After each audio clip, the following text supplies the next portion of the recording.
Hello मेडिया students तुम्हारे आटाइके बेस्ट एग्जाम गाइड नाমৰ यूट्यूब चैनल आंतरिक स्वागतम जानाइছো।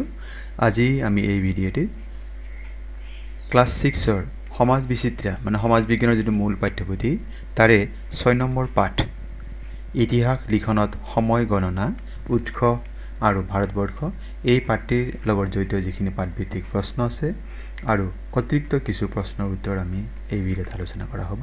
সম্পূৰ্ণকৈ ভিডিওটি চাবা, নিশ্চয়কৈ তোমালোকে যথেষ্ট উপকৃত হ'বা। তোমালোকে বিনম্ৰ অনুৰোধ, যদি প্ৰথমবাৰৰ বাবে আমাৰ এই চেনেলটি চাই আছা, আমাৰ চেনেলৰ বিষয়বস্তু আৰু ইয়াৰ উপস্থাপন তুমি ভাল পাইছা, চেনেলটি সাবস্ক্ৰাইব কৰিবলৈ আশা থাকিল আৰু ভিডিঅ'সমূহ লাইক কমেন্ট আৰু শ্বেয়াৰ কৰিবা। আহাচোন বাৰু আজিৰ বিষয়বস্তু বিতংকৈ জানি লওঁ।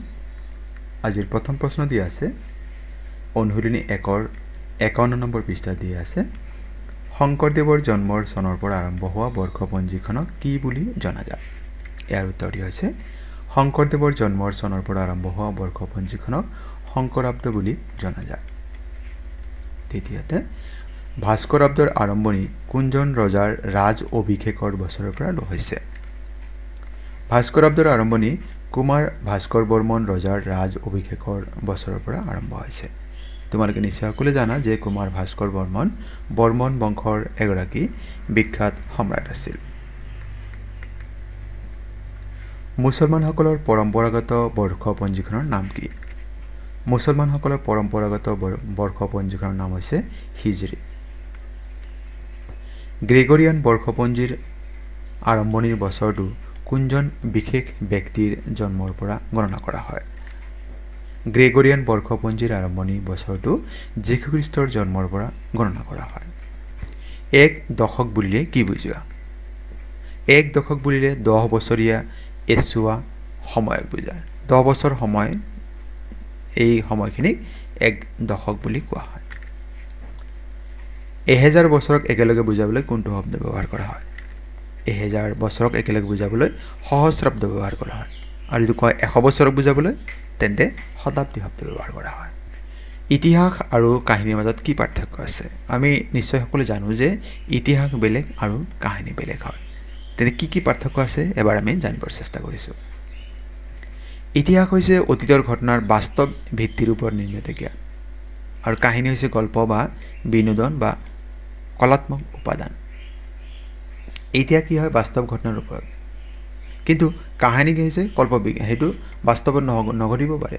যেনেদৰে চিপাহী বিদ্ৰোহ হৈছিল, জালিয়ানৱালাবাগৰ হত্যাকাণ্ড হৈছিল, এইবিলাক কি হয়? ইতিহাস হয়, তাৰ বাস্তৱ প্ৰমাণ আছে। কিন্তু কাহিনী বা গল্প হৈছে ই কল্পনাত্মক, তাত সেইটোৰ বাস্তৱতাৰ লগত কোনো ধৰণৰ মিল নাথাকিব পাৰে। ইতিহাসৰ উদ্দেশ্য হৈছে অতীতৰ ঘটনাসমূহৰ সঠিকতা আৰু বিশ্বাসযোগ্যতা নিশ্চয় কৰা। কাহিনীৰ উদ্দেশ্য হৈছে পাঠকক বা দৰ্শকক আনন্দ কৰা, এইটো পাঠকক হ'ব লাগিছিল। ইতিহাসে অতীতৰ ঘটনাসমূহৰ বিশ্লেষণ অধ্যয়ন কৰে যিটো বাস্তৱ ভিত্তিৰ ওপৰত নিৰ্মিত। কাহিনী বা গল্পত বিনোদন বা কলাত্মক উপাদান থাকিব পাৰে যিটো ইতিহাসৰ দৰে নিৰ্ভৰযোগ্য নহয়। গতিকে এই তিনিটা পাৰ্থক্য লিখিলে আমি 3 নম্বৰ পাই যাম। পৰৱৰ্তী প্ৰশ্ন, ইতিহাস লিখনৰ ক্ষেত্ৰত সবাতোকৈ গুৰুত্বপূৰ্ণ উপাদান কি? ইতিহাস লিখনৰ ক্ষেত্ৰত সবাতোকৈ গুৰুত্বপূৰ্ণ উপাদান হৈছে সময়ৰেখা। পৰৱৰ্তী প্ৰশ্ন, এয়া হৈছে অনুশীলনী 2 আৰু পৃষ্ঠা নম্বৰ হৈছে 53, এইখিনি দিয়া আছে। ইতিহাস অধ্যয়নৰ উৎস বুলিলে কি বুজায়? ইতিহাস অধ্যয়নৰ উৎস বুলিলে অতীতৰ ঘটনাৰ বিষয়ে তথ্য সংগ্ৰহ কৰিবলৈ, বিশ্লেষণ কৰিবলৈ আৰু ব্যাখ্যা কৰিবলৈ ব্যৱহৃত বিভিন্ন ধৰণৰ তথ্য বা প্ৰমাণক বুজা যায়। যেনে শিলালিপি, তাম্ৰলিপি, ভ্ৰমণকাৰী টোকা, ঐতিহাসিক লেখন আদি। এইবিলাক কি বুলি কোৱা হয়? ইতিহাস অধ্যয়নৰ একোটা উৎস বুলি ধৰা হয়। ইতিহাস অধ্যয়নৰ দুবিধ উৎসৰ নাম লিখা। ইতিহাস অধ্যয়নৰ দুবিধ উৎসৰ নাম হ'ল এনেকুৱা শিলালিপি, তাম্ৰলিপি, মুদ্ৰা আৰু অন্যটি হৈছে ঐতিহাসিক লেখা, ভ্ৰমণকাৰী টোকা ইত্যাদি। এপিগ্ৰাফিষ্টসকলে কিহৰ বিষয়ে অধ্যয়ন কৰে? এপিগ্ৰাফিষ্টসকলে শিলালিপি, তাম্ৰলিপি, মুদ্ৰা আদিৰ বিষয়ে অধ্যয়ন কৰে। জীৱাশ্মৰ বিষয়ে অধ্যয়ন কৰা লোকসকলক কি বুলি জনা যায়? জীৱাশ্মৰ বিষয়ে অধ্যয়ন কৰা লোকসকলক পুৰা জীৱবিজ্ঞানী বুলি জনা যায়।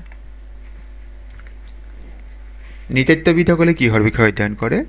নৃতত্ত্ববিদসকলে প্ৰত্নতাত্ত্বিক স্থানত থকা শিল্পকৰ্মসমূহ পৰীক্ষা কৰি অতীতৰ মানুহৰ সাংস্কৃতিক আচৰণ পুনৰুদ্ধাৰ কৰে।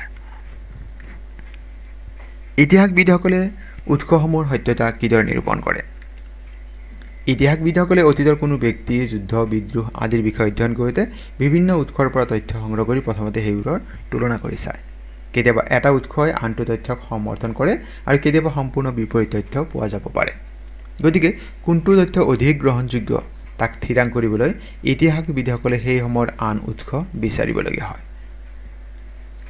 পৰৱৰ্তী প্ৰশ্ন, ইতিহাস লিখনত আন আন বিষয়ৰ ভূমিকা বৰ্ণনা কৰা।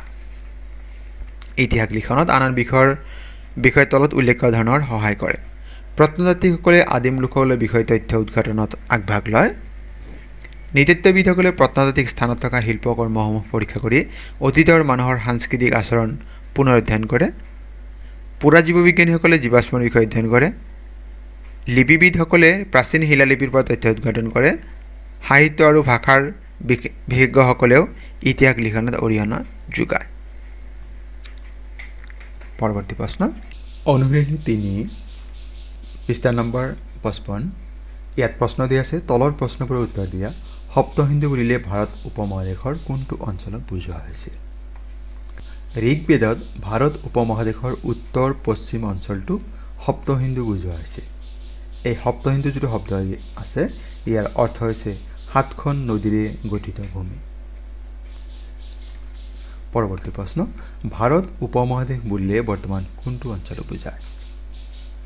ভাৰত উপমহাদেশ বুলিলে বৰ্তমান ভাৰতবৰ্ষ, পাকিস্তান, বাংলাদেশ, নেপাল, ভূটান, শ্ৰীলংকা আৰু মালদ্বীপক সাঙুৰি লয়।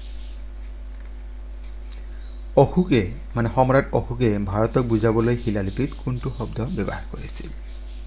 সম্ৰাট অশোকে ভাৰতক বুজাবলৈ শিলালিপিত জম্বুদ্বীপ শব্দ ব্যৱহাৰ কৰিছিল। প্ৰাচীন গ্ৰীকসকলে ভাৰতক বুজাবলৈ কি শব্দ ব্যৱহাৰ কৰিছিল? প্ৰাচীন গ্ৰীকসকলে ভাৰতক বুজাবলৈ ইণ্ডিই বা ইণ্ডাইক শব্দ ব্যৱহাৰ কৰিছিল। প্ৰাচীন চীনাসকলে ভাৰতক কি বুলি কৈছিল? প্ৰাচীন চীনাসকলে ভাৰতক ইয়ন্তু বা হিন্দুৰ পাৰ ইয়ন্তু বুলি কৈছিল। ভাৰতৰ কোনটো অঞ্চলক ভাৰতম বুলি কোৱা হৈছিল? প্ৰাচীন তামিল সাহিত্যত দক্ষিণ কন্যাকুমাৰীৰ পৰা উত্তৰ হিমালয়লৈ বিস্তৃত অঞ্চলটোক ভাৰতম বুলি কোৱা হৈছিল। ভাৰত শব্দটো কিদৰে আহিল বৰ্ণনা কৰা। আমি ব্যৱহাৰ কৰি অহা আমাৰ দেশৰ ভাৰত নামটো হঠাতে সৃষ্টি হোৱা নাছিল। কোনো ব্যক্তি বিশেষে এই নাম দিয়াৰ তথ্যও পোৱা নাযায়। মহাভাৰতত সমগ্ৰ উপমহাদেশখনক বুজাবলৈ ভাৰতবৰ্ষ শব্দটো ব্যৱহাৰ কৰা হৈছিল। মহাভাৰতৰ সমগ্ৰ উপদেশখনক বুজাবলৈ পৌৰাণিক ৰজা ভৰতৰ নামেৰে ভাৰতবৰ্ষ শব্দটো ব্যৱহাৰ কৰা হৈছিল। এই ভাৰতবৰ্ষত ভাৰত শব্দটো উত্তৰ ভাৰতত বহুলভাৱে প্ৰচলিত আছিল। ঠিক তেনেদৰে দক্ষিণ ভাৰতত প্ৰচলিত আছিল ভাৰতম। ঠিক তেনেদৰে দক্ষিণ ভাৰতত প্ৰচলিত আছিল ভাৰতম নামটো। প্ৰাচীন তামিল সাহিত্যত দক্ষিণ কন্যাকুমাৰীৰ পৰা উত্তৰ হিমালয়লৈ বিস্তৃত অঞ্চলটোক এই নামেৰে জনা গৈছিল। অতীজৰে পৰা বহুলভাৱে প্ৰচলিত ভাৰত নামটো এতিয়া দেশে বিদেশে সমাদৃত। ইণ্ডিয়া নামটোৰ উৎপত্তি বৰ্ণনা কৰা। খ্ৰীষ্টপূৰ্ব ৬ শতিকাত পাৰস্যৰ এজন সম্ৰাটে সিন্ধু নদীৰ তীৰৱৰ্তী অঞ্চলটোৰ ওপৰত নিয়ন্ত্ৰণ লাভ কৰে। পূৰ্বতে এই অঞ্চলটো হিন্দু নামেৰে জনাজাত আছিল। পাৰস্যৰ লোকসকলে ভাৰতক হিন্দু বা হিন্দ বুলি উল্লেখ কৰিছিল। ই হিন্দুৰ ৰূপান্তৰিত ৰূপ। প্ৰাচীন গ্ৰীকসকলে এই অঞ্চলটোৰ নাম ইণ্ডিই বা ইণ্ডাইক ৰাখিছিল। হিন্দৰ প্ৰাৰম্ভিক হ আখৰটো তেওঁলোকৰ ভাষাত নথকাৰ বাবে বাদ দিছিল। এনেদৰে ইণ্ডিয়া নামটোৰ উৎপত্তি হৈছিল বুলি ধাৰণা কৰা হয়। এইখিনি লিখিলে আমাৰ এই প্ৰশ্নৰ উত্তৰ সম্পূৰ্ণ হ'ব। এতিয়া আমি জানি ল'ম কিছু অতিৰিক্ত প্ৰশ্ন আৰু সেইসমূহৰ উত্তৰ। ভাৰতৰ অন্যতম প্ৰাচীন মহাকাব্যখনৰ নাম কি? ইয়াত মহাকাব্য অন্য এখন প্ৰাচীন মহাকাব্য হৈছে ৰামায়ণ। গ্ৰেগৰিয়ান বৰ্ষপঞ্জী কাক বোলে? আমি সকলোৱে ব্যৱহাৰ কৰি অহা জানুৱাৰীৰ পৰা ডিচেম্বৰ মাহলৈ গণনা কৰা বৰ্ষপঞ্জীক গ্ৰেগৰিয়ান বৰ্ষপঞ্জী বোলা হয়। ইতিহাস বুজিবলৈ ব্যৱহৃত এক অপৰিহাৰ্য আহিলাৰ নাম উল্লেখ কৰা। ইতিহাস বুজিবলৈ সময়ৰেখা এক অপৰিহাৰ্য আহিলা। ঐতিহাসিক ঘটনাৰ ক্ৰম আৰু তাৰিখ মনত ৰখাত ই গুৰুত্বপূৰ্ণ ভূমিকা পালন কৰে। ভাৰতৰ অতীত আৰু বিৱৰ্তনৰ বিষয়ে আমি ক'ৰ পৰা জানিব পাৰোঁ? ভাৰতৰ অতীত আৰু বিৱৰ্তনৰ বিষয়ে প্ৰাচীন গ্ৰন্থ, ভ্ৰমণকাৰী আৰু তীৰ্থযাত্ৰীৰ বিৱৰণী, শিলালিপি আদিৰ পৰা জানিব পাৰোঁ। সপ্তসিন্ধু শব্দৰ অৰ্থ কি? সপ্তসিন্ধু শব্দৰ অৰ্থ হ'ল 7খন নদীৰে গঠিত ভূমি। সপ্তসিন্ধু শব্দৰ অৰ্থ কি? সপ্তসিন্ধু শব্দৰ অৰ্থ হৈছে 7খন নদীৰে গঠিত ভূমি। গতিকে এইখিনি আছিল আজিৰ ভিডিঅ'ৰ বিষয়বস্তু। তোমালোকে কেনে পালা কমেণ্ট কৰি জনাবাচোন। আৰু তোমালোকে আজিৰ এই ভিডিঅ'টি সম্পূৰ্ণকৈ চোৱাৰ বাবে তোমালোকক জনাইছোঁ অশেষ অশেষ ধন্যবাদ।